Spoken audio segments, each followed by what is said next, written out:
إن الحمد لله نحمده ونستعينه ونستغفره ونؤمن به ونتوكل عليه ونعوذ به من شرور أنفسنا وسيئات أعمالنا. من يهده الله فلا مضل له ومن يضلل فلا هادي له. وأشهد أن لا إله إلا الله وحده لا شريك له. وأشهد أن محمدا عبده ورسوله صلى الله عليه وسلم وعلى آله وصحابته ومن سلك سبيله واهتدى بهديه إلى يوم البعث. وبعد، السلام عليكم ورحمة الله تعالى وبركاته. gbogbo ọpẹ́ tí Ọlọ́run ọba kan ṣoṣo Allah náà ní ṣe, ọba tí ò lórogún tí ó sì ní ẹnì kejì. adúpẹ́ fọ́ba yìí a sì yìn, ajẹ́rìí pé a ò ní ẹlòmíì tá a lè sìn táwa jèrè tá a ní jìyà lẹ́yìn ká sìn Ọlọ́run kan ṣoṣo Allah. ajẹ́rìí pé jíṣẹ́ ńlá Muhammad sallallahu alayhi wa sallam ẹrú Ọlọ́run ọba ní ṣe òjíṣẹ́ rẹ̀ sí ní pẹ̀lú ìkẹ́ Ọlọ́run kó máa bá kó sì máa bá àwọn ará ilé rẹ̀, àwọn sàhábà tó ń jọ ṣe wàhálà ẹ̀sìn, àti gbogbo olùgbọ́lọ́ngbọ́ lọ́kùnrin àti lóbìnrin tí bá ń lo ìlànà oníṣẹ́ ńlá Muhammad pẹ̀lú dáadáa títí dijọ́ ìdájọ́. kókó ọ̀rọ̀ wa ní òní wọ́n ní ta'amulu rasul sallallahu alayhi wa sallam ma'a sahaba ridwanullahi alayhim ajma'in. ìbáṣepọ̀ tó wà láàrin oníṣẹ́ ńlá Muhammad sallallahu alayhi wa sallam àti àwọn sàbíẹ̀. tí a bá wo kókó ọ̀rọ̀ yìí a ó rí pé ó yà sọ́tún sósì tí wọ́n mọ̀ wọ́n pé agbègbè wo la fẹ́ lọ ńbẹ̀, àmọ́ gbogbo ìṣẹ́lẹ̀ máa fi ká lọ ńbẹ̀. Ọlọ́run dákun másà fún wa wí, másà fún wa gbọ́, másà fún wa lò ọlọ́dọ̀ kan ṣoṣo Ọlọ́run. ta nínú wa tí ń ka sírátù Rasul, tí ń ka ìtàn ìgbésí ayé ànábì, mu'alliman aw muta'alliman, arọ́mọkéwú tí ń lọlé kéwú,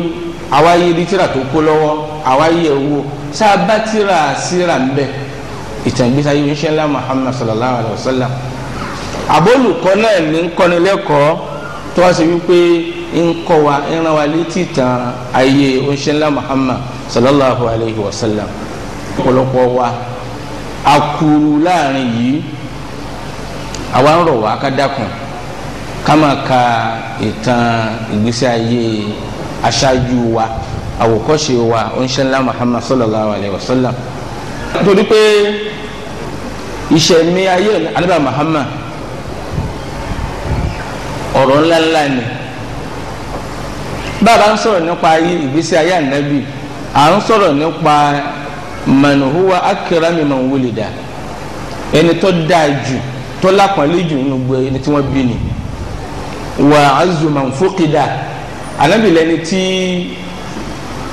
ó níyì jù tó ga jù nínú ẹni tá a pàdánù rẹ̀ tí ò sí láyé má. ànábì lẹni tó dáa jù nínú àwọn ẹ̀dọ́ Ọlọ́run ọba khaliqan wa khuluqan, lẹ́wà níwà lẹ́dàá. akhrajallahu ta'ala bihi al-ibada min dhulumati al-jahli wa darakati ash-shaqa ila nuri al-iman wa darajati al-jinan. ànábì Ọlọ́run lò gẹ́gẹ́ bí sábàbí tó fi yọ àwọn ẹrú Ọlọ́run ọba kúrò nínú òkùnkùn àìmọ̀kan, ibi tí wọ́n ti ṣorí ibú tí wọ́n dẹni tí wọ́n wà nínú ìmọ́lẹ̀ ìgbàgbọ́.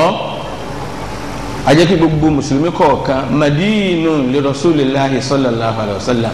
gbogbo wa la jẹ gbèsè kákàtà nípa ayé òjíṣẹ́ ńlá Muhammad, ká mà nípa ìgbésí ayé, ká máa gbọ́rọ̀ rẹ̀, ká máa lò ó nínú ìgbésí ayé ẹnì kọ̀ọ̀kan wa. nínú ìdálẹ́kọ̀ọ́ tá a wí ń jọ́nà lọ́hùn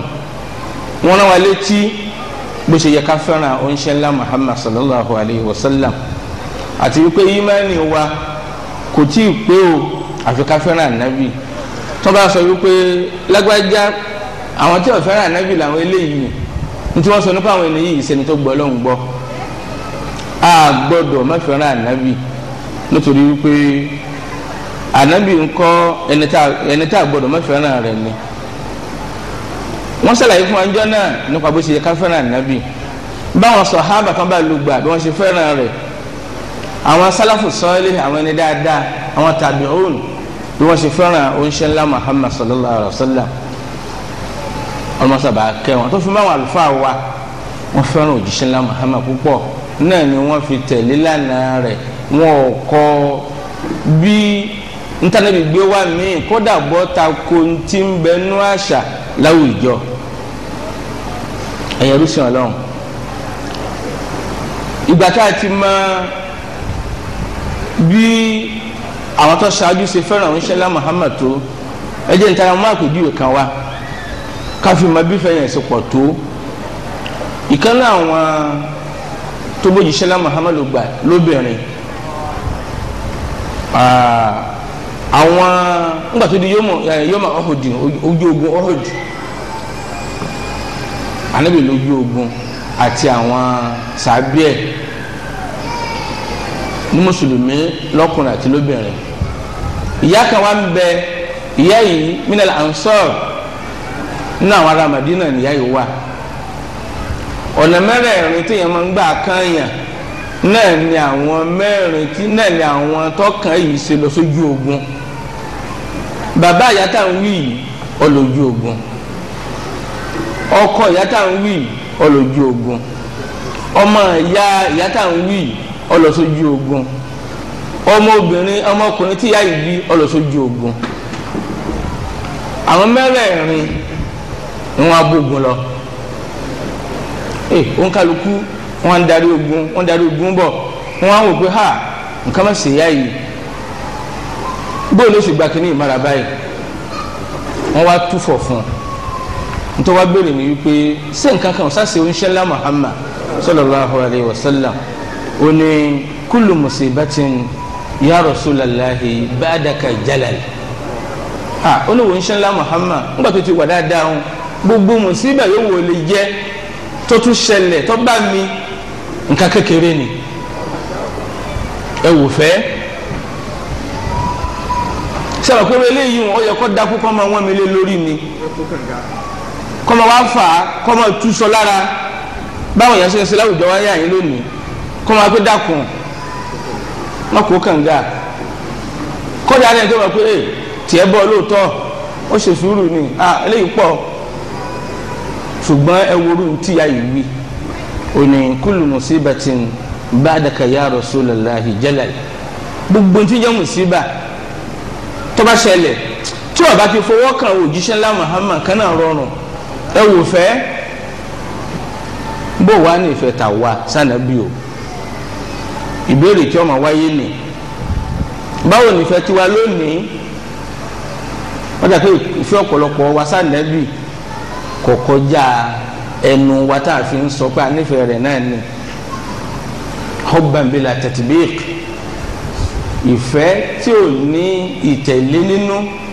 tí ò ní ká ló ń tá a gbọ́ nípa rẹ̀ mujarrad al-inshad aka máa dá lórin ni a máa dá ní wákà Ànábì tèmi nìkan Ànábì tèmi nìkan Ànábì tájọ wà lìjánná èyí wọn àwọn ẹni tí ń dá wákà yìí pé àṣẹ ìwọ ilé wà lìjánná báyìí pẹ̀lú Ànábì Muhammad náà ni ó gbà mí ni ó gbà wọ yìí ó dà láyé ra ṣé bó ṣe yìí Ànábì ṣe lè gbọ́ báyìí Ànábì lè ṣe pẹ̀rẹ́ báyìí ibi tí ìfẹ́ wá wà lónìí káka máa dárin ká máa kọrin pẹ̀lú Ànábì ni kódà orin kíkọ yìí ó débi wípé wọ́n tún fi ti Yorùbá bọ̀ ìkànnì àwọn àlùfáà wa ní yunifásitì kì í ṣe Yorùbá olókùn àṣàkíyèsí hàn ó ní Yorùbá fẹ́ràn ijó púpọ̀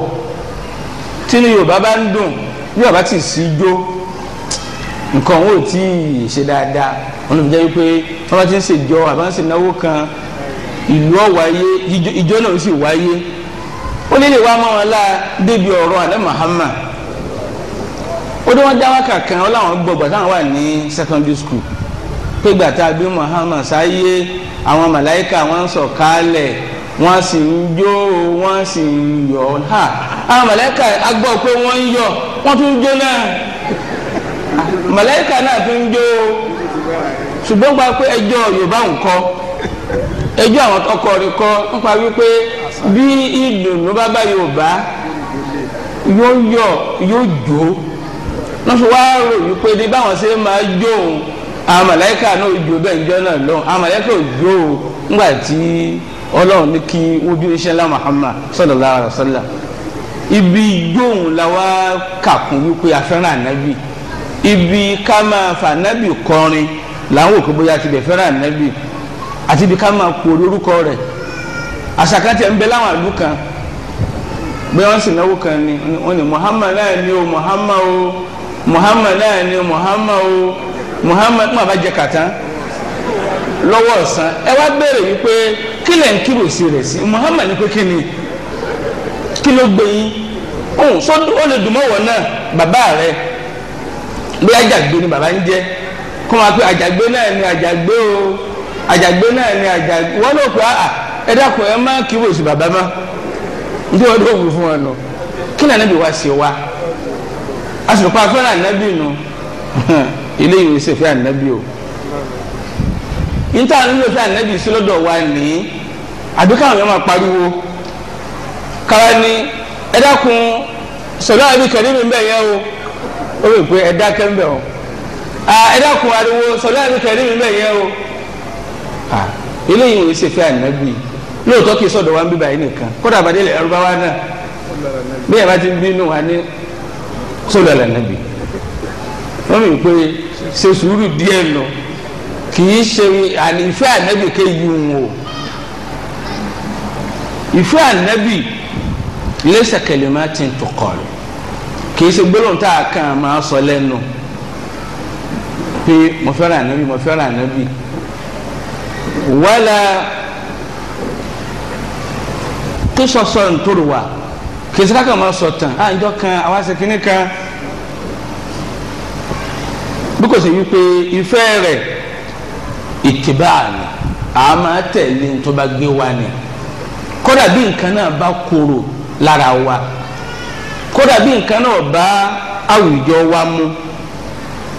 wasayru ala huda ká máa rìn lórí ojú ọ̀nà tánàbí gbé wa fún wa wa tahqiqi manhajihi fi hayatina bánàbí ṣe ṣàlàyé bá ṣe máa lu ayé kárípà ń tẹ̀lé ṣùgbọ́n tí a bá fi pé orin nìkan la fi ṣe àti pé à ń tara wa jẹ o a fẹ́ràn rẹ o àwọn tó ṣáájú wa wọ́n fẹ́ràn ànábì sallallahu alayhi wa sallam wọn wá máa wí lẹ́nu lásán bóyá bá ń wí gbólóhùn lẹ́nu lásán tí ò bá sí lílo ntẹnìyẹn ní kéèyàn ọmọ ìlú ń bẹ àti pé èèyàn fẹ́ràn ń tọ̀hún o kó rẹ̀ já wo àpẹẹrẹ ọkọ síyàwó tíyàwó bá ń lọ tí ń bọ̀ tí ń dá wákà ọkọ òun olówó orí òun nǹkan ọkọ sì ní nǹkan báyìí ló wù ní jẹ kò sí fún un ẹ̀rì pé ń gbọ́ bá padà yá ọkọ sọ fún un pé ọ̀ fẹ́ràn mi torí ntọ́ni máa jẹ ní tí ó jẹ́ láti ọ̀dára mi ọ̀ tọ́jú ẹ̀ fún mi ọ̀wá ń dá wákà kí pé olówó orí mi bẹ́ẹ̀ náà lẹni tó bá rẹ̀ tí ò sálàáfíà fún àwọn dókítà wa ní ó kéré yẹnyẹn paracetamol ni mo lọ lò kọ wá lóun nílò paracetamol tóun òun ọmọ kí paracetamol ni máa lò ó ní ara paracetamol sẹ́ẹ̀rì pé àwọn yóò ní eléyìí ọ̀kọ̀ọ̀kọ̀ gbádùn náà kìí ṣe bí kọ́ máa dákọ̀ paracetamol ló fi gbádùn ó lò tí wọ́n ní kọ́ máa lò kó fi lè jẹ́ sábàbí fún àárẹ̀ tí ń ṣe ọ́ ni àwọn nǹkan wọ̀nyí ní kẹ́ dákun kẹ́ jáwò dáadáa ta ló fẹ́ràn ànábì sallallahu alaihi wasallam ntọ́ fẹ́ràn rẹ̀ kọ́ náwó owó náírà ní ẹ̀nà ẹ̀mánàká gbogbo orú àwọn ẹ̀sìn lélẹ́yìí ẹ̀sìn ẹni tó bá fẹ́ràn ànábì kó tẹ̀lé tà ànábì ni kó ṣe ń tà ànábì ni pé ká ṣe nígbà tí ń bẹ láyé kódà kí nǹkan náà kóró kódà kí nǹkan náà má tẹ̀ wá lọ́rùn ẹ̀yẹ rúṣin ọlọ́run nínú alukur'an suratu ali imran aya 31-32 ọlọ́run ní ba'da a'udhu billahi minash shaitanir rajim bismillahir rahmanir rahim qul in kuntum tuhibbuna allaha fattabi'uni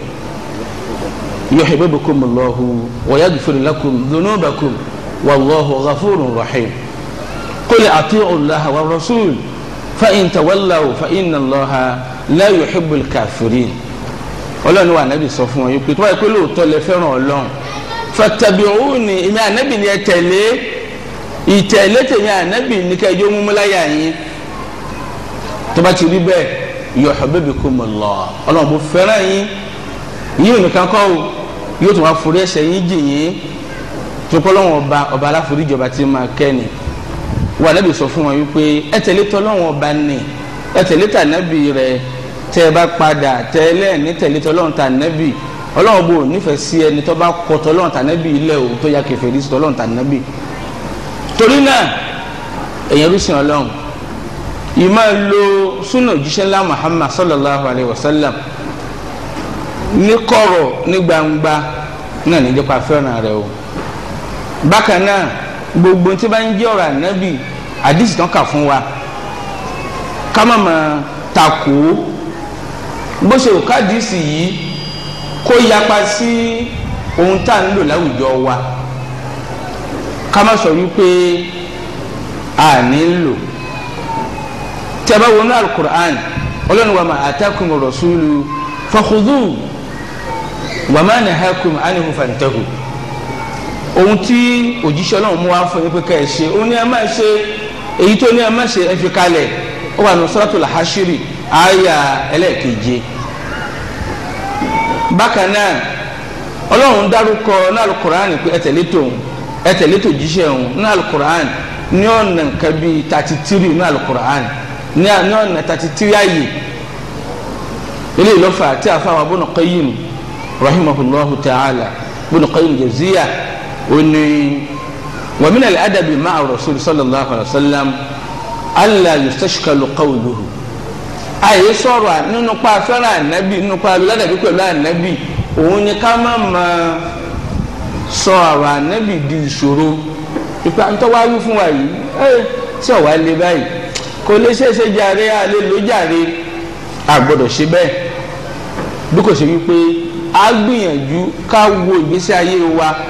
ká rọ ìgbésí ayé wa kó fi ṣe déédéé ntọ́nà àtànábì rẹ̀ pa wá láṣẹ ni nínú kan náà àwọn ìlú mùsùlùmí ilẹ̀ Saudi Arabia ọlọ́run lákòmọ́sàbà ṣàlékún dáadáa wọn ń bẹ̀ torí pé kíbúlà gbogbo mùsùlùmí ni ibùdójúkọ gbogbo mùsùlùmí ni gbogbo tí wọ́n bá ṣe wọ́n èyí jẹ́ kó takò àkókò ìrun wọ́n èyí jẹ́ kó dùrùn lọ́wọ́ kódà mọ́ná tí pípa táwa wà ń bẹ̀ bí wọ́n bá fẹ́ ṣe graduation ní yunifásitì táwọn yẹn fẹ́ jáde alẹ́ ni wọ́n fi sí tí ò ní díṣẹ́ lẹ́yìn ṣáì tí ò ní díṣẹ́ nìkankan lọ́wọ́ ẹ̀rí ẹlẹ́ẹ̀kejì pírẹsidẹ́ntì ọ̀wá o àbí gọ́fúnà lù yẹn wọ́n wà ní ba'da salati al-isha nígbà tí a bá kí ìṣáì tán kò ní dùrùn lọ́wọ́ ṣùgbọ́n lónìí àwa wò pé afẹ́sẹ̀ nǹkankan ládùúgbò bọ́lọ̀ ń ṣe fún wa lásìkò tó àákàgbo mẹ́wàá sínú invitation àwa níbẹ̀rẹ̀ tí ìdágò kan tani ọ̀sán ìmọ̀ yìí pé àyè lọ́ọ́ bá wa ń bẹ̀ báyìí làbá wa tóun ṣe já lọ kírun bàbá kírun tán kágbó padà ntí àwọn yóò mọ̀ sọ ni pé àwọn yóò tú ká sáwọn yóò tú ká ni àbíkẹ́ báwọn sọ̀rọ̀ ọlọ́run ìwé abéèrè pé kí ni wọ́n ń ṣe wọ́n lè pa àwọn ń ṣe wáàsí wọ́n lè pa àwọn ń ṣe mòlúdì wọ́n lè pa àwọn ń ṣe ṣàhádà ẹ dákun gbogbo àwọn tí bá dánwó eléyìí wò kí wọ́n bẹ̀rù ọlọ́run ọba àmọ́ jẹ́ kákòókò wa kó ṣe déédéé ntọ́lọ́ àtànábì rẹ̀ ń fẹ́ ni a kì í máa wò wípé àsìkò wa kò bá mu nínú pé èèyàn fẹ́ràn ànábì òun náà ni sallallahu alayhi wa sallam ká máa ka ìtàn ìgbésí ayé rẹ̀ tá a ti sọ fún wa lẹ́ẹ̀kan ká sì máa tọrọ ìkẹ́ àtìgẹ̀ fún sallallahu alayhi wa sallam àwọn ọ̀rọ̀ rẹ̀ ká máa kọ́ kó máa jẹ́ bí fútọ̀ tiwa kó má jẹ́ pé ọ̀rọ̀ àwọn ará gárùbù ọ̀rọ̀ àwọn oníròrí jọ́hún òun láàmà wá lò láàmà wá gbé lárugẹ eléyìí nǹkan arapa fẹ́ràn ìṣẹ́ ńlá Muhammad sallallahu alaihi wa sallam kásìrí wípé à ń sọ nípa mùjíza àwọn nǹkan àríwòye tó ṣẹlẹ̀ láyé rẹ̀ bákan náà ká má fi èyí tí kọ̀bá tí ì ṣe é lò fún wa nínú ọ̀rọ̀ ànábì nínú àṣà ànábì ká má fi ṣe yẹ̀yẹ́ báyìí lànàbì wí báyìí lànàbì wí sallallahu alaihi wasallam tó yẹ pé nǹkan tó lálàáfíà ni ká gbìyànjú rẹ̀ èyí tá a bá tí ì rí ṣe ká máa bẹ lọ́rùn pé ọlọ́run o dákun má ṣàṣe lílo léyìn náà rọrùn fẹ́mi náà a kì í fìyàn ṣe yẹ̀yẹ́ a kì í fi súnà òjíṣẹ́ lá Muhammad ṣe yẹ̀yẹ́ a kì í sì fi àwọn tí wọ́n máa ń ṣe súnà ànábì a kì í fi wọ́n ṣe yẹ̀yẹ́ nínú pa fẹ́ràn ànábì al-ihtimamu bi sunanil makaniyya gbogbo àwọn súnà tó jẹ́ àyè káka wọn kún àwọn àyè kọ̀ọ̀kan ẹ rí i pé ilé olúwa nílùú Mẹ́kà òun là àyè tó lápọ̀nlé jù lọ tó pé òun tá a bá kí ń bẹ̀ àgbàládà ìlọ́po ọ̀nà ẹgbẹgbẹ̀rún lọ́nà ọgọ́rùn-ún 100,000 ládàá mọ́sálásí oníṣẹ́ ńlá Muhammad sallallahu alaihi wa sallam òun ló tẹ̀lé téèyàn gba ìlọ́po ládàá ọ̀nà agbẹ̀rún lọ́nà ẹgbẹ̀rún kan lọ́nà 1,000 ládàá mọ́sálásí Kudus tá a mọ̀ sí Masjidil Aqsa òun ló tẹ̀lé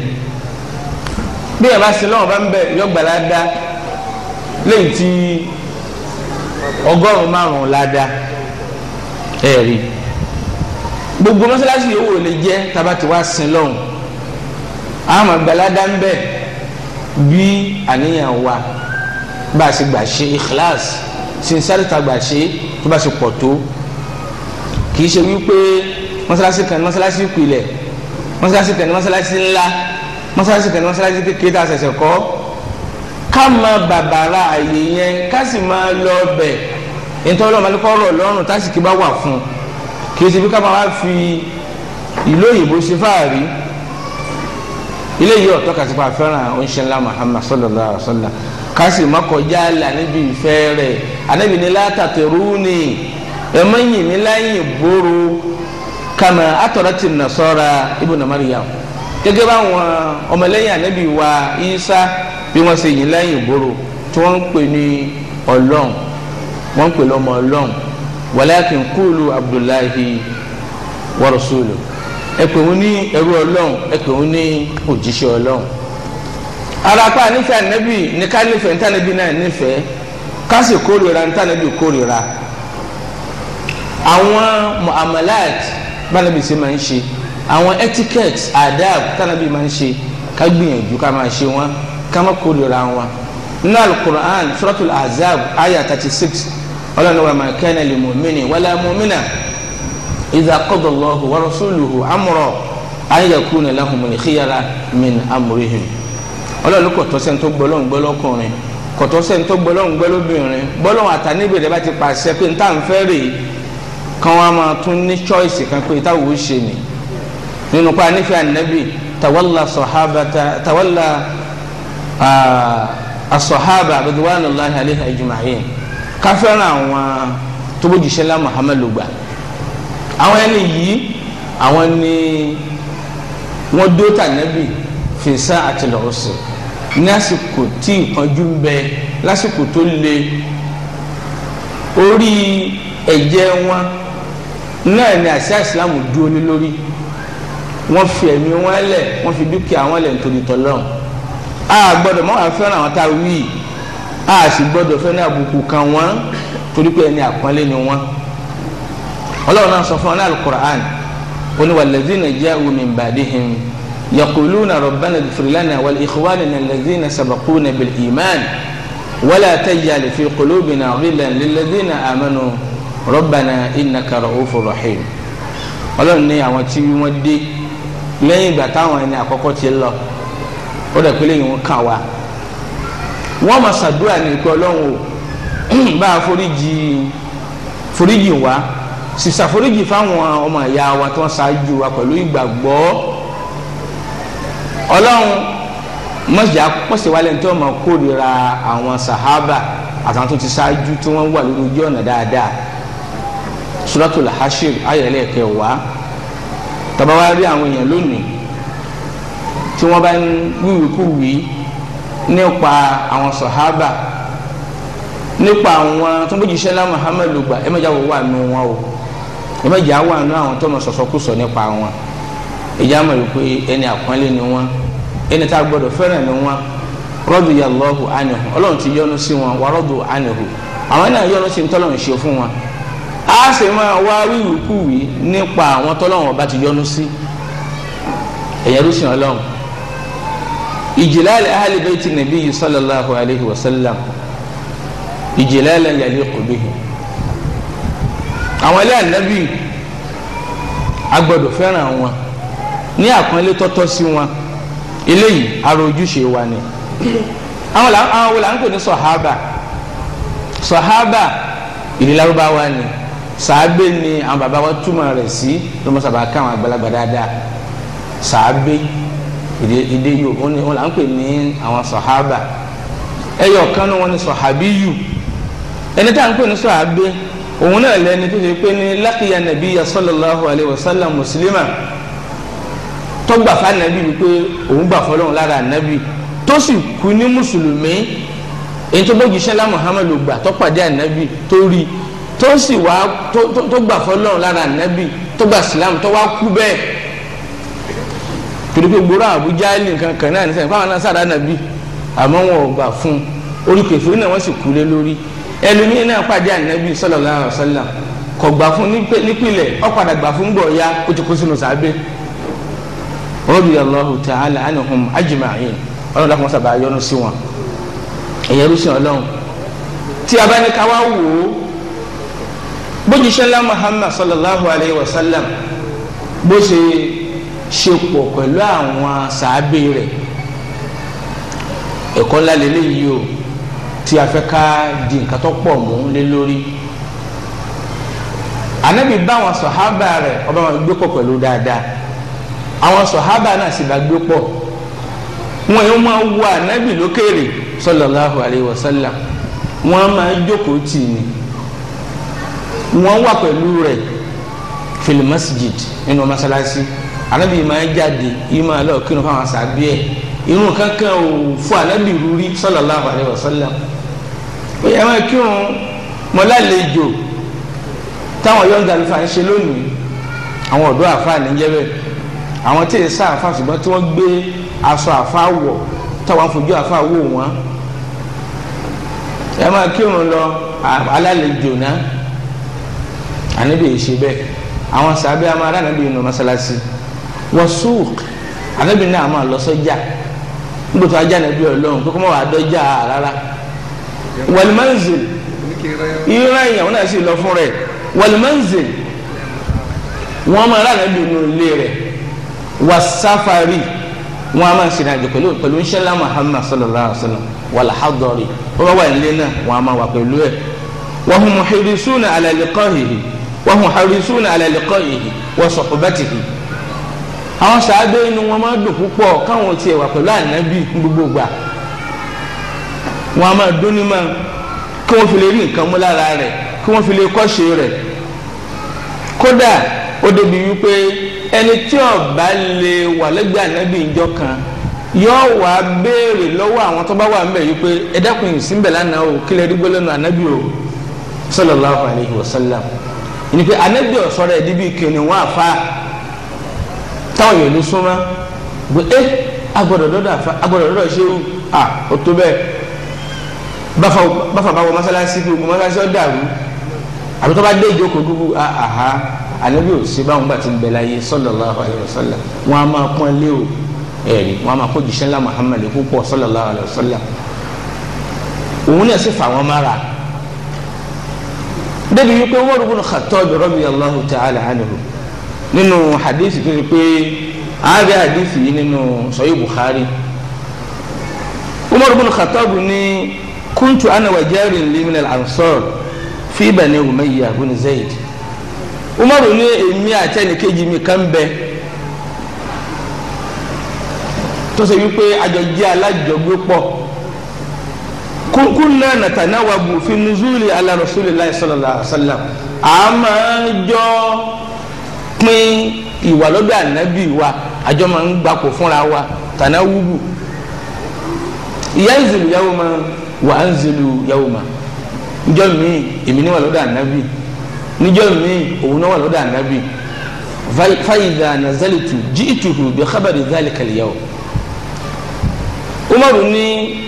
tó wá ṣe pé mi mọ àlọ́dọ̀ ànábì níjọ́ yẹn yóò wá sọ fún un pé tọ̀ nígbà tó lónìí tó wò sí lọ́dọ̀ ànábì nǹkan báyìí nǹkan báyìí nǹkan báyìí lójíṣẹ́ lá Muhammad sọ nǹkan báyìí báyìí ló ṣẹlẹ̀ ẹni báyìí wá bá ànábì ntànàbí fífi sí ní. wọ́n ní wa idha nazala fa'ala mithla dhalik njọ́ tí èmi náà bá sí ń bẹ̀ tí èsì lẹ́gbẹ̀ẹ́ ànábì tóun ló wá wà lẹ́gbẹ̀ẹ́ ànábì ntí mo ṣe lánàá òun ló ṣe bẹ́ẹ̀ fún mi yóò fún mi lábàárì ntọ́ wáyé nígbà tí èmi náà sí ń bẹ̀ kí ló fa eléyìí fa sahabatul kiram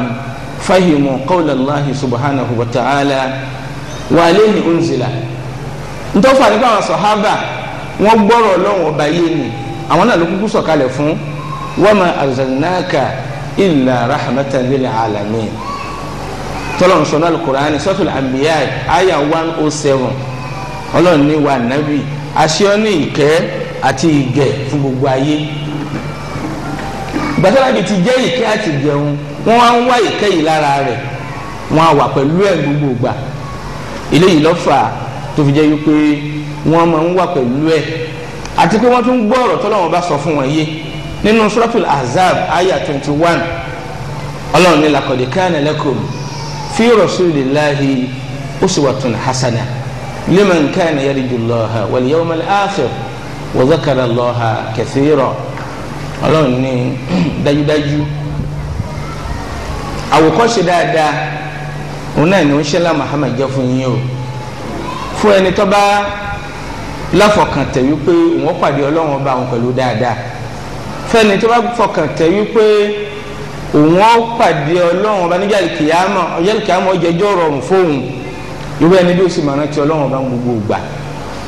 èèyàn ló ṣàn Ọlọ́run afẹ́ fún wọn láwọn àpèjúwe díẹ̀ nípa bánàbí ṣe máa ń ṣe pẹ̀lú àwọn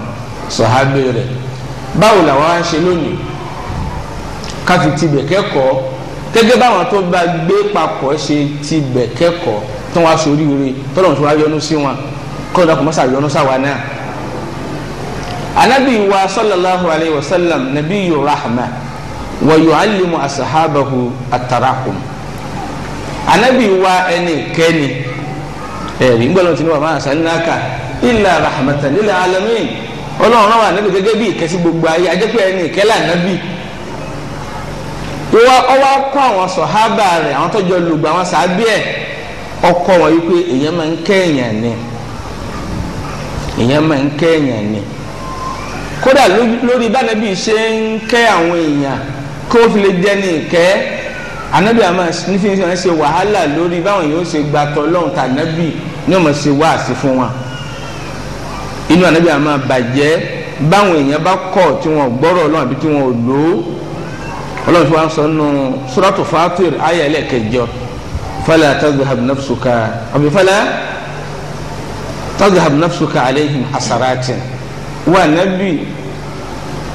fala tuhlik nafsaka má ṣera rẹ léṣe hazanan fún bànújẹ́ lórí àwọn ẹni wọ̀nyí tí wọ́n ti sọnù níbi pé ìkẹ́lẹ́ ànábì ó fẹ́ kíkẹ́ náà dọ́dọ̀ wọn ìkẹ́ àná Muhammad sallallahu alayhi wa sallam látọ̀dọ̀ ọmọ kéékèèké ló ti bẹ̀rẹ̀ ànábì fẹ́ náà àwọn ọmọ kéékèèké púpọ̀ fakana yuqabbiluhum bánabi sì jẹ́ aṣáájú tó kò wípé náà olúwa yẹn bọ́lá ti ráyè àwọn ọmọ kéékèèké ṣeré anabi o gba ama kékèké fakana yuqabbiluhum yóò máa wá kíìsì wọn alo kíìsì ama kékèké ńjọ́ kan ó kíìsì Hasan ìkànnì àwọn ọmọ rẹ̀ wa kana indahu al-Aqra' ibn Habis ìkànnì àwọn sàábé tá à ń pè ní Aqra' ọmọ Habis wà ń bẹ lọ́dọ̀ anabi ntẹ́lẹ̀ yìí sọ ní pé òjíṣẹ́ Ọlọ́run inna li 10 walad ọmọ mẹ́wàá mo bí ọmọ mẹ́wàá Ọlọ́run bùn mi ma qabbaltu minhu ahada bẹ́ẹ̀ kankan ṣeré nínú wọn rí bó mo ti ráyè àbáyà ṣeré kan bọ́ ọmọ kéèké ṣeré bó mo ti ráyè léyìí o rí fanadara ilayhi rasulullahi sallallahu alaihi wasallam anabi wa ṣíjú wò lẹ́gbẹ̀ẹ́ báyìí anabi ni man la yarhamu la yurham ẹni tí kì í bá kẹ́yìn Ọlọ́run ní kẹ́hùn náà àá máa kẹ́yìn ni kì í ṣàṣà alákọ̀wé kóra yóò máa di ọmọ rẹ̀ káàkiri ni kóra yóò máa bá ọmọ rẹ̀ ṣeré ni òun ni máa gbọ́ ọmọ tẹ̀lé ìyàwó rẹ̀ wọ́n bá láǹfààní rẹ̀ kó gbé ọmọ náà káyìí. Ànábì fẹ́ràn àwọn kéékèèké ìṣepọ̀ tànàbì ṣe pẹ̀lú àwọn sàábé lọ́mọ kéékèèké ìṣepọ̀ àánú ni káwọn náà ti bẹ̀ kẹ́kọ̀ọ́. Kódà nínú hadithi èyí tó lálàáfíà wọn náà Ànábì sọ wípé inni la adkhulu fi salati wa ana uridu italataha. Ànábì nígbà míì tí ma fẹ́ wọnú ọ̀run èyí fẹ́ máa kéwú tó gùn lórí ìdúró fàásìmọ ògbóká àsọbí wọn wà gbọ́ ẹkún ọmọ kékeré tí ń sunkún lọ́wọ́ fàtàjáwàsù fi salati ayé àtàkàfàfù fil qira'a ń wà kéwú tí ò ní gùn púpọ̀ nítorí kíni mimma a'lamu min shiddati wajdi ummihi min bukaihi nípa yìí pé ẹkún tọmọ yìí ń sun yóò máa fàbànújẹ́ fún ìyá rẹ̀ yín kó bá ìyá rẹ̀ èmi náà wà á pín nínú ìnira yẹn èmi náà wà á jẹ́ kí n kéwú tàǹbà ké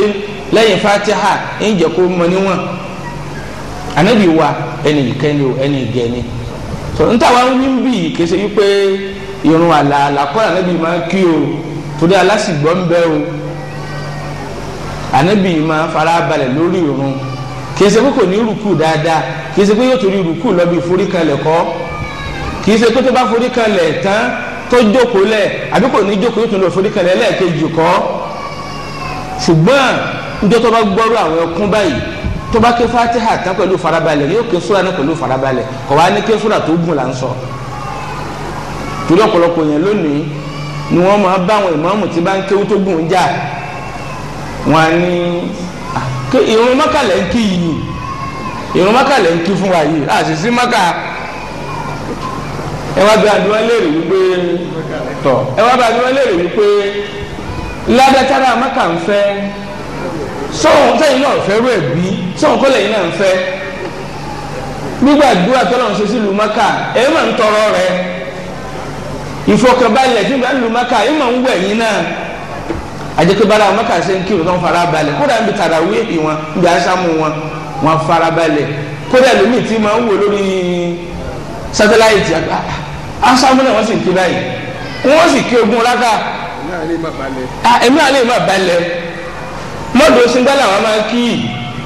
gbogbo ibi tí wọ́n bá máa kírun rẹ̀ mú díàmà ta ni Allahu Akbar kí wọ́n bẹ̀rù Ọlọ́run ọba àá fara balẹ̀ lórí ìrun ni Ànábì máa ń fara balẹ̀ lórí ìrun ni ara ń ta kọ́ lára oníṣẹ́ ńlá Muhammadu sallallahu alayhi wa sallam ìkẹ́ Ànábì sallallahu alayhi wa sallam kì í kọ́ mọ́ lórí ọmọ kéékèèké nìkan kódà kọ́ mọ́ lórí ọmọ èdè ènìyàn nìkan hatta al-hayawanati wad-dawab tó fi dórí àwọn dábà ẹ̀rì tó fi dórí àwọn ẹranko. ìkan náà sọ̀hábí àgbà à ń pè ní Abdulrahman bin Abdullahi olóhùn wà pẹ̀lú ńṣẹ́lá Muhammad ń dọ́ka lórí ìrìn àjò farahayna humra àwọn arí ẹyẹ kan tó lọ́mọ méjì fa akhadna fadakhayha sábà pé àwọn ọmọ kéékèèké mọ́dọ̀ bí àwọn fẹ́ kó ẹyẹ yìí máa ń wù wọ́n àwọn bá kó àwọn ẹyẹ méjèèjì kọ̀pẹ́ rẹ̀ ìyá wọn tó ti kọ́kọ́ sá lọ ó padà wá faja'alat tafrush ìyá ìwà ń lọ ń bọ̀ lẹ́gbẹ̀gbẹ́ àwọn òjíṣẹ́ lá Muhammad wá dé ó bá wọn níbi táwọn wà Ànábì ní man fajja hadhihi biwaladiha rọ́dù waladaha ilayha Ànábì talọ́ni tó ya ìyá ẹyẹ yìí pẹ̀lú àwọn ọmọ rẹ̀ ó yá lẹ́sẹ̀ kan náà ẹ dá àwọn ọmọ ẹyẹ yìí padà fún ẹ̀rí àánú nù ẹyẹ nufa ẹranko ó ní wàrà àkọ́ríyà tànàmùlì kọ́dà harakinaha gbàtà nàbì dé ó rí wípé ihò kan bẹ tó jẹ́ ihò àwúrèbe àwọn táwa ń fi gbogbo nǹkan ṣeré àti dáná sun ilé àwúrèbe yìí anabi ni man haraka hadhihi anabi ni talọ sọnà sí ilé àwúrèbe yìí qulna nahnu àwa ni òjíṣẹ́ Ọlọ́run qala anabi wa ni innahu la yanbaghi an yu'adhiba bin-nar illa rabbun nar ẹ lọ mọ àwọn látò ní lọ ẹnìkan ò lẹ́tọ̀ọ́ kó fi ìyà náà jẹ nǹkankan àfọlọ́wọn ọba tó dáná náà torí náà ẹ má sọ àwọn kòkòrò yìí ná má ìyẹn ni wípé ká má sọ wípé ṣe bí wọn ò kúkú lẹ́mìí lọ́rùn àánú ànábì dọ́dọ̀ wọn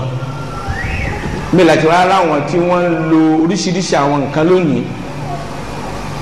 tó ṣe wípé inú ààrò gbóná àbí agbádá gbóná ni wọ́n ju nǹkan sí abọ́bẹ̀ gbóná wọ́n fi dú tọ́ eléyìí ànábì ò ṣe bẹ́ẹ̀ o ànábì ò sì fẹ́ bẹ́ẹ̀ o ó dọ̀wọ́ ẹnì kọ̀ọ̀kan o. nínú ẹjọ́ fún alápèjúwe kan sí Abdullahi ọmọ Jáfàrù ló gba hadithi yìí wá Muslim ló gba òun ló sọ fún wa mọ́ Muslim ló gba hadithi náà wá wọ́n ní àwọn bójúṣẹ́lá Muhammad sẹ̀ni àjò ńjọ́ kan àwọn wá débì kan fàyíza jamalun kọ́dé àtàrú fàjẹ́ àwọn wá rí pé ràkúnmí kan ó wá sáré wá bójúṣẹ́lá Muhammad sallallahu alaihi wa sallam ràkúnmí yìí fajarijara wàzọ́rọ̀ fati àyìnáhù ràkúnmí yìí ti dààmú ó ń sáré yànnàyànnà wá bójúṣẹ́lá Muhammad omijé ijúmbẹ lójú rẹ̀ ẹni tó gbàdí sí wa ó láwọn méjì nínú àwọn ó ní ìgbà táwọn rí ó dá àwọn lójú anabi bó ṣe súnmọ́ jíṣẹ́ ńlá Muhammad sallallahu alaihi wa sallam anabi masaha àyìnáhà anabi fọ anabi bá nu omijé ijú rẹ̀ kúrò fasakana ni rankumi bá farabalẹ̀ anabi ni man sahibul jamal talento ni rankumi yìí faja'a fata min al-ansar ẹnìkan náà ará Madina bá wá ó ní òjíṣẹ́ Ọlọ́run huwa li ya Rasulullah Ọlọ́run lòun ní anabi ni amma tattaqillaha fi hadhihi al-ba'ima ó sì bẹ̀rù Ọlọ́run ọba látara dábà tó níyì alẹ́tì malakaka Allah tọ́lọ́wọ́n bá ní kọ́ wà lábẹ́ ìkápá ní rẹ̀ innahu shaka ilayya anabi ní rankumi ti fẹjọ́ sùn mí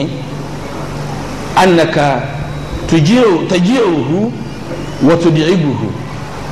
ó ní ọ̀hún máa ń febi pa wọn ó sì máa dààmú òun ntágbára àwọn ọ̀ka ọmọ ẹgbẹ́ olóhùn lórí ẹ̀rí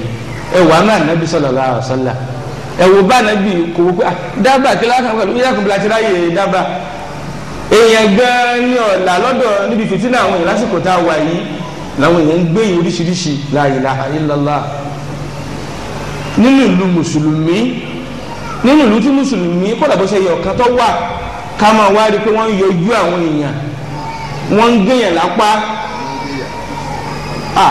ọmọ ń gbéyà kó o fi ṣògùn owó eléyìí burú o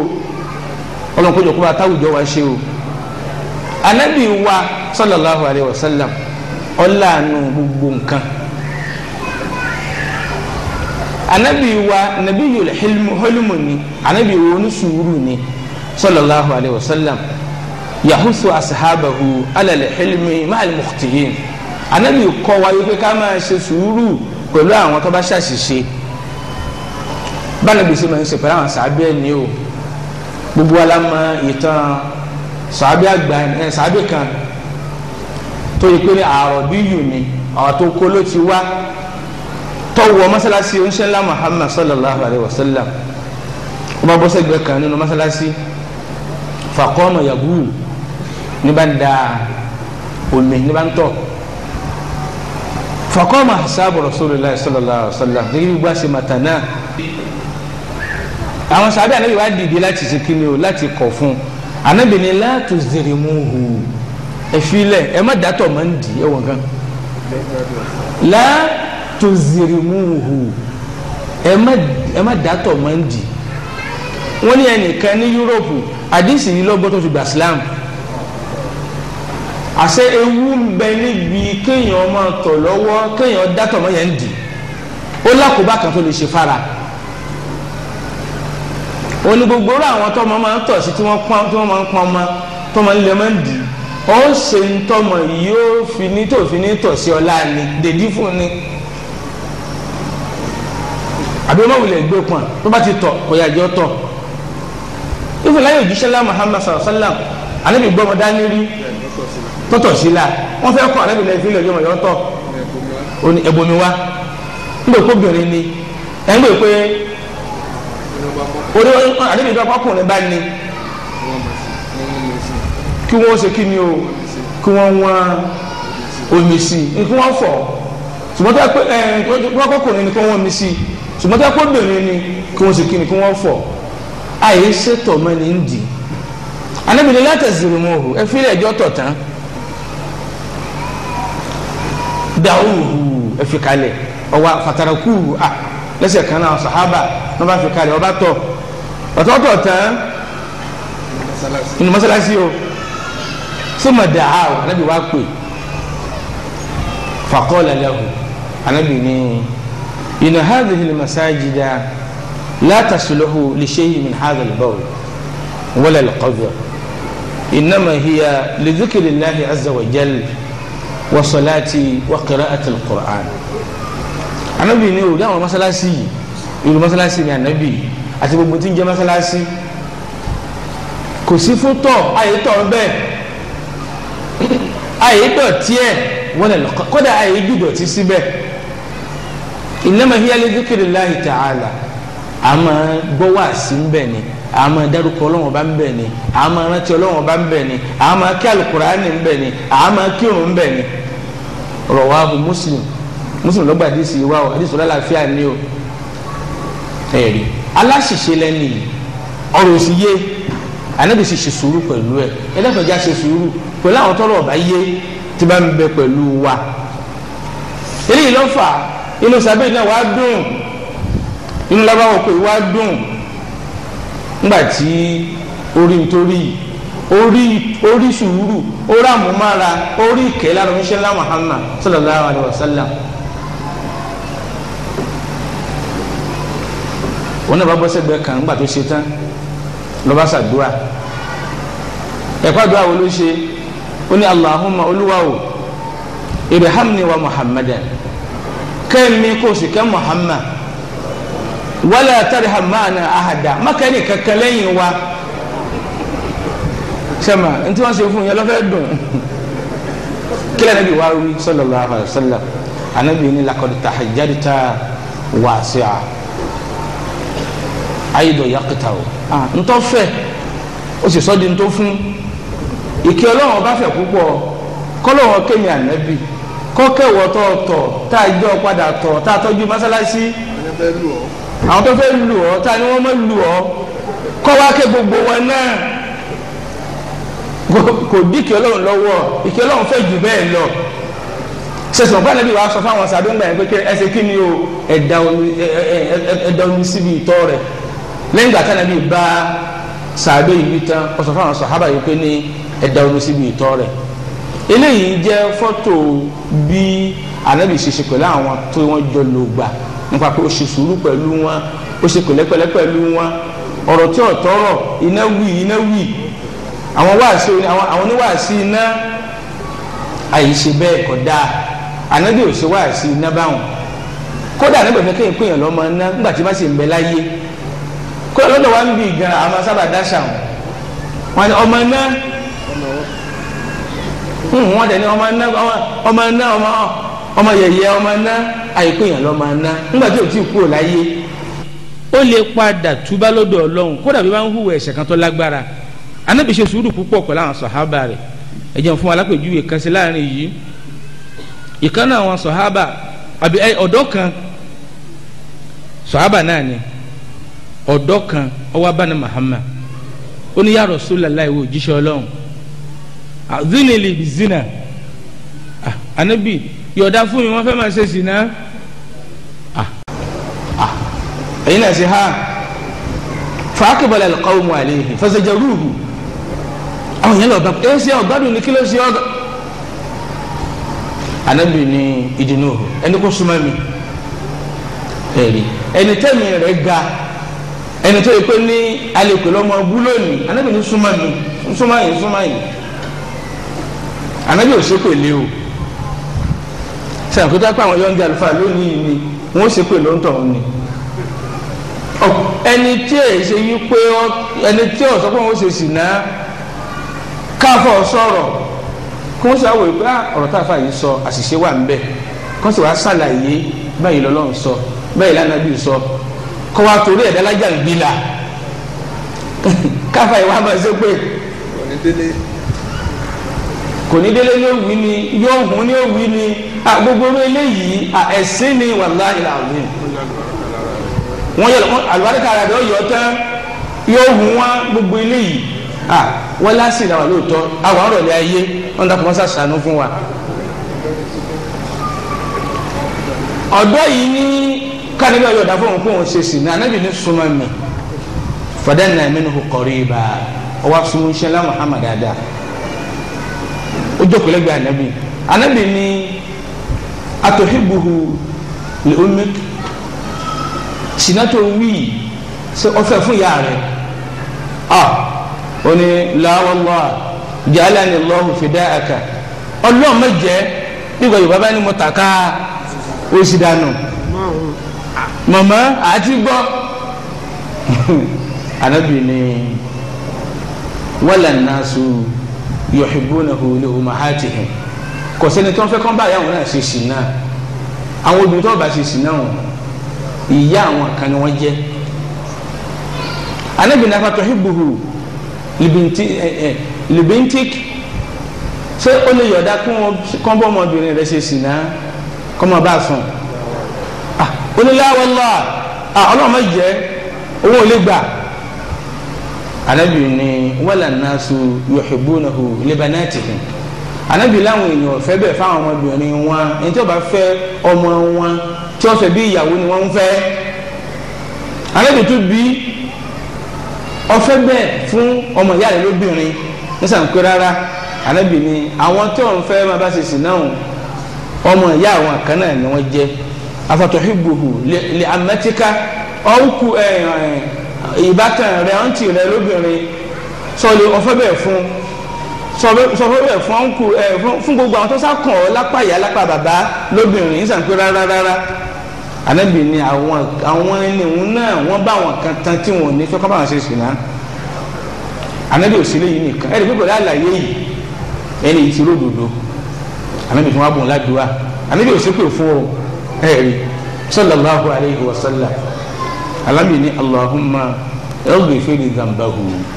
ọlọ́run báwọn forí ẹ̀ṣẹ̀ jẹ́ ẹni yìí torí pé ẹlẹ́ṣẹ̀ ni wa tahhir qalbahu ọlọ́run bá ń má ọkàn rẹ̀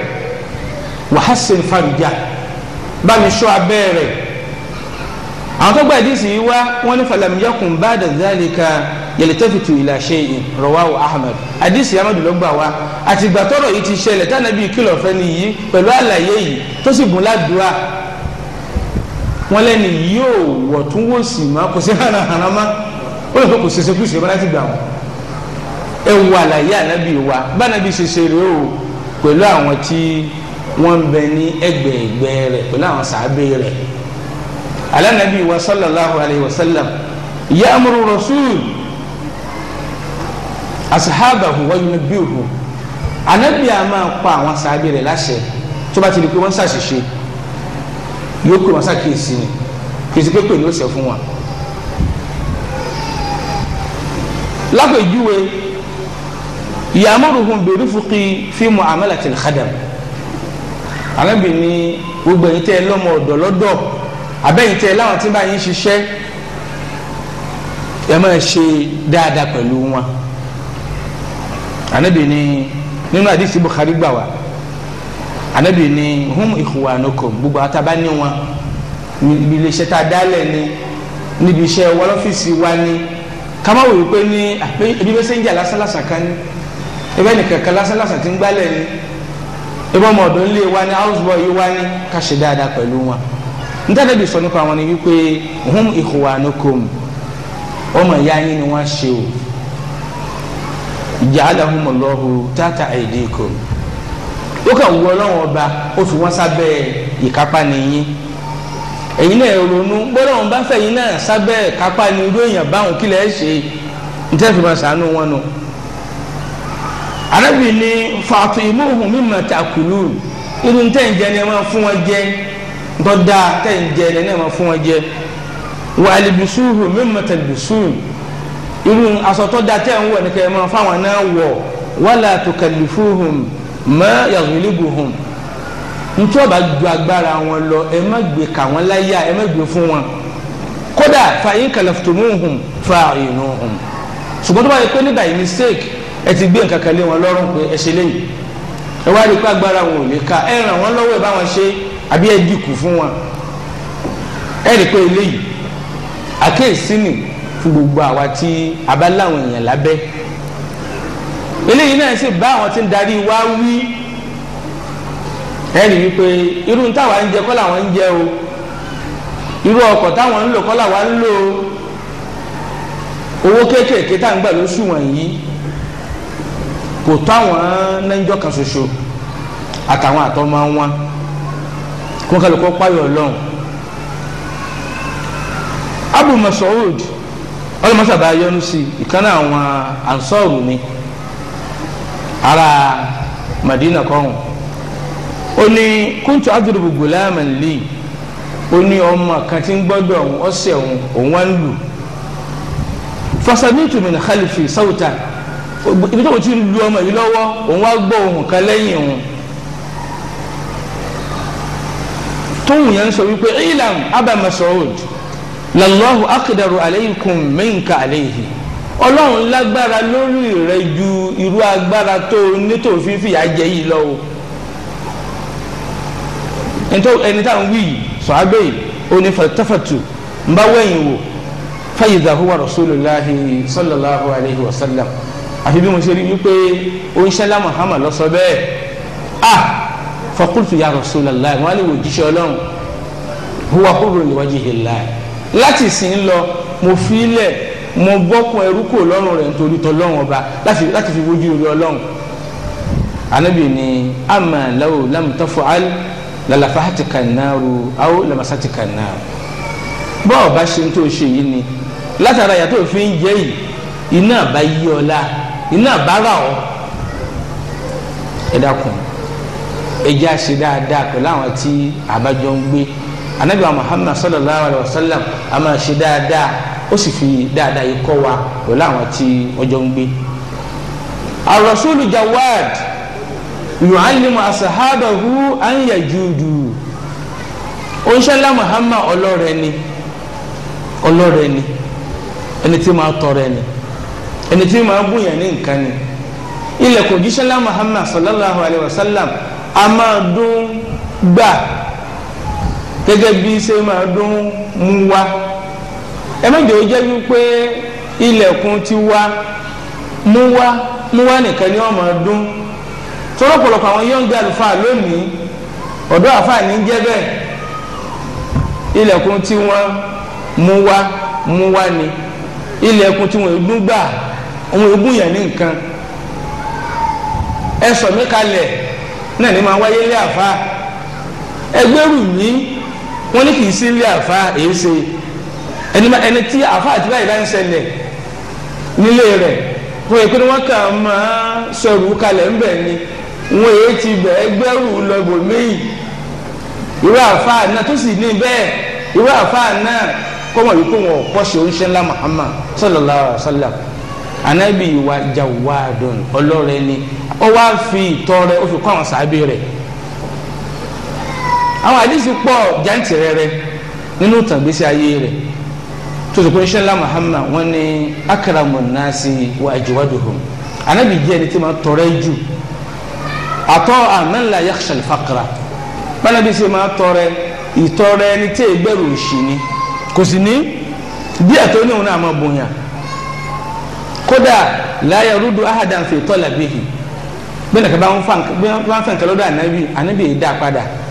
kódà yafrahu bi ikrami nasi ka annahum humul ladhina yukrimunahu bá ànábì bá bóyá ní nǹkan yóò tún wá pọ́n ẹni nílé bẹ́ẹ̀ ni wípé àbí òun ló ń gun ànábì ní nǹkan ni ẹni pẹ́lú mi àmọ́ tọrẹ lóòótọ́ àmọ́ yóò tọrẹ ọ̀hún pẹ̀lú fáàrí ni torí ọwọ́ òsì ló fi mọ́wó jáde lápò yóò wá nà sí nínà ti yẹ̀yẹ́ ànábì ìṣe báwọn sallallahu alaihi wasallam débi wípé ànábì ní ahabbu nasi ila Allahi anfa'uhum ẹni tó dáa jù láàrin yín tọ́lọ́wọ́n bá sì fẹ́ràn rẹ̀ jù láàrin yín lẹ́ni tí bá ń wúlò fáwọn èèyàn ẹ̀rí ẹni tó ń wúlò fáwọn èèyàn. wa ahabbul a'mali ila Allah azza wa jalla sururun tudkhiluhu ala muslimin Ànábì ní iṣẹ́ rẹ̀ téèyàn lè ṣe tọ́lọ́wọ́n bá fẹ́ràn púpọ̀ òun náà ni ìgbà yòówù téèyàn bá ti ń kí ìdùnnú bọ kan àwọn èèyàn tó bá ṣe tí ń gbẹ lómìn nínú aw takshifu anhu kurba àbí ntọ́ bá ṣe tí ń gbé ìbànújẹ́ yẹn kúrò wa taqdi anhu dayna ẹni tó jẹ gbèsè tó wà ń bá san Ànábì ní iṣẹ́ tó dáa jù tọ́lọ́wọ́n bá fẹ́ràn ni Ànábì ní walan amshi ma akhil muslimi fi hajatin Ànábì ní kí n tẹ̀lé nìkan lọ síbi tó ti ní bùkátà tó ti ní dì mí ahabu ilayya min an a'takifa fil masjid shahara Ànábì ló tẹ́ mi lọ́rùn ju kí n lọ mọ́sálásí kí wọ́n lọ ṣe ìtìkáàfù níbẹ̀ fóṣù kan àṣẹ ìwúlò fẹ́lòmíì ìsìlámù ká kún kì í ṣe pé mo jókòó nǹkan ṣe bá dà nìkan ìsìlámù ń fẹ́ fàṣìkò lẹ̀ kó ṣe bá dà fọlọ́run fàṣìkò lẹ̀ kó fi bí àbùkátà àwọn ènìyàn hadisi yìí rawahu ibnu abi dunya wa hasanahu al-albani ẹni tó gba hadisi wà ládàrúkọ yìí afa wa gba Albani afa aládìsí wàlá hadisi náà ni